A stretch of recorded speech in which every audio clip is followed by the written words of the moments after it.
Every time you use a generative AI, you're tapping into a system that's trying to process just an unbelievable amount of data. But the real magic, the secret sauce, it's not just in the code, it's in the physical world, in the microscopic engineering of the memory chips that are feeding those incredibly powerful AI processors. Today, we're going to go deep inside that world. So here's the plan. We'll kick things off with the huge data problem that AI models are facing. Then, we're going to zoom way in on the solution, a memory chip built kind of like a skyscraper. We'll look at the tiny vertical highways inside, the absolutely insane challenges of building them, and then peek into the atomic scale future of this technology.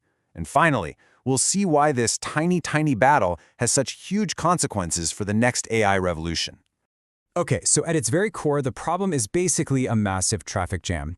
See, AI models have billions and billions of parameters, and the GPUs that run them are designed to do thousands of things all at once. But here's the catch. They can only work as fast as we can get them the data. And right now, that's created a gigantic bottleneck. They're just starving for information. Let's think of it this way, right? A traditional computer processor, a CPU, it works sequentially. It's like one car after another on a single-lane road. But a GPU? Oh, a GPU is a superhighway with thousands of lanes, all moving in parallel. Now, if you're trying to run a huge AI model, you've got to get data to all of those lanes at the exact same time. And the old way of doing things, with memory spread out all around the chip, it just can't keep up with that demand. So what do you do? Well, what's the solution? Instead of building this sprawling suburb of memory chips, engineers had a brilliant idea: build a skyscraper. And that's exactly what high bandwidth memory, or HBM, is. It completely solves the data problem by stacking memory chips vertically. This makes the path to the GPU shorter, wider, and a whole lot faster. And I mean, the difference is just staggering. A standard high-end memory stick, what we call DDR5 DRAM, it has a 64-bit data path. That's pretty good. But HBM, by connecting all those stacked layers, it opens up this massive 1024-bit superhighway. So this isn't just about making the road a little wider. It's like inventing a whole new kind of interchange for data traffic. But wait, how do you connect all the floors in this memory skyscraper? You can't just run normal wires. Instead, you use these microscopic elevators called through-silicon vias, or TSVs for short. These are tiny, conductive channels that go straight through the silicon itself, creating a high-speed vertical highway for data to just zip between all the stacked layers. Okay, but creating these vertical highways, this is one of the most ridiculously complex manufacturing processes in all of modern technology. It's this three-step dance that requires unbelievable precision, where just one tiny mistake can completely ruin the entire stack of chips.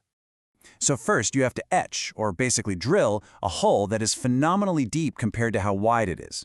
Just imagine drilling a perfectly straight tunnel through a mountain, but on a microscopic scale.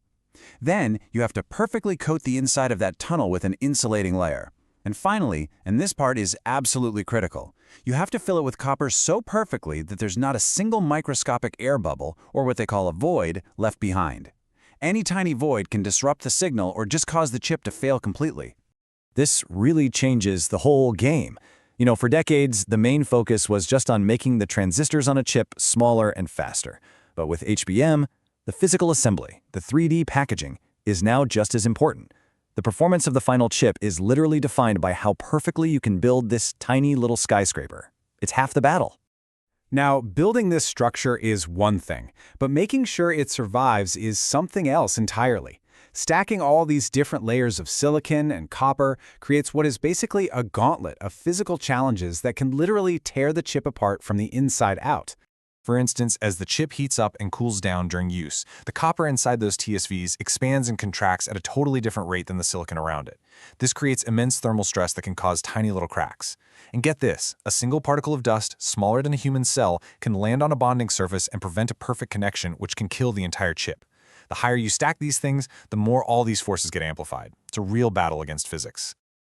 So to get past these challenges and to stack even higher, we're talking 12, 16, or even more layers, engineers needed a completely new, revolutionary way to connect the chips.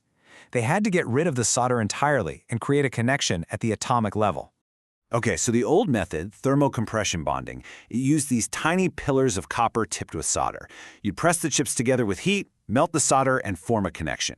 But this leaves tiny gaps that have to be filled. The future is what they call hybrid bonding. There are no bumps, no solder, no gaps. It's a process that literally fuses the copper pads on one chip directly to the copper on another, creating this seamless, flawless, atomic-level bond. The level of perfection that's required here is, well, it's almost impossible to imagine. To get a perfect hybrid bond, the two silicon surfaces that are being joined have to be polished to an incredible smoothness. We are talking about a surface roughness of less than 0.1 nanometers. Let me try to put that into perspective for you, because it's pretty wild.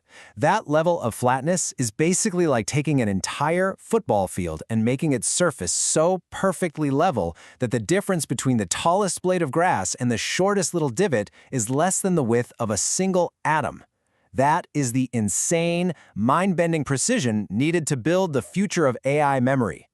All right, so after all of that microscopic detail, let's zoom back out. Why does this fight for atomic-level perfection matter so much? Well, it's because the path to more powerful AI, to the next big breakthrough, runs directly through these taller, denser memory skyscrapers. You can see the progression right here. As AI models have gotten way more complex, the demand for memory bandwidth has just exploded. HBM2 chips were usually 8 layers high, built with that older thermocompression method. The latest HBM3 chips can go up to 12 layers.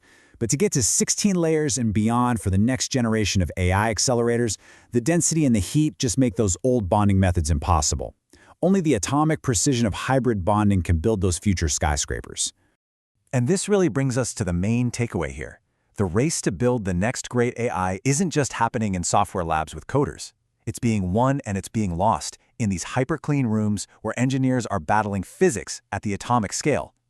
So the real question isn't just what the next AI will be able to do, but who can master this nanometer gauntlet first. Because whoever does, they won't just be making better chips, they'll be building the very foundation of our intelligent future.